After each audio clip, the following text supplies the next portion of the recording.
Is she in the green yet? Yes, she is. She's heading to a medal. If she can tidy up the labyrinth and survive this at the bottom, it should be a medal for Bree Walker. Hits the wall hard, but she is in the lead with 2 to go. As most Australians know, cool runnings is how we all know bobsleigh. But I was really inspired also by Jana Pittman. She was a big idol of mine when I was a 400-metre hurdler, and then she also transitioned over into bobsleigh back in 2014 to compete at the Sochi Winter Olympics. And I saw her doing it and I thought, if she can do it, why couldn't I? Originally I was a 400-metre runner, 400-metre hurdler. I had quite a successful career in track and field at the state and national level, but it was always a desire of mine to compete for Australia internationally, especially at the Olympic Games.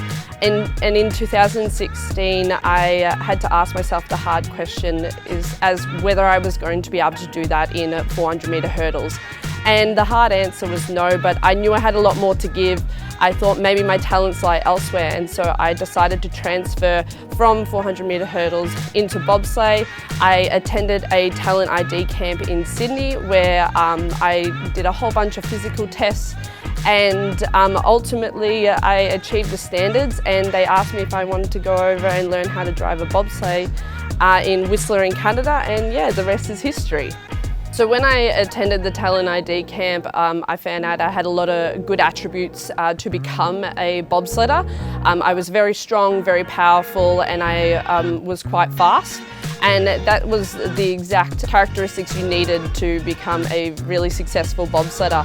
Bobsleigh is such a fantastic sport, full of adrenaline, it's full of adventure.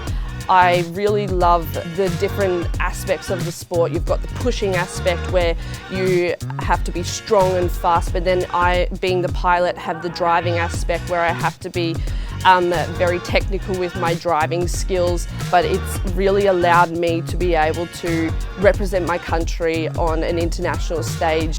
There's a lot of different challenges that we are faced being Australian bobsledders. Finances are a big one, but I'm very, very grateful to have the support of QAS over the last few years in order to be able to help me achieve what I set out to achieve. Facilities is another big factor that we also face. We don't have the training facilities, the push tracks or the ice tracks here in Australia, so we do have to travel overseas.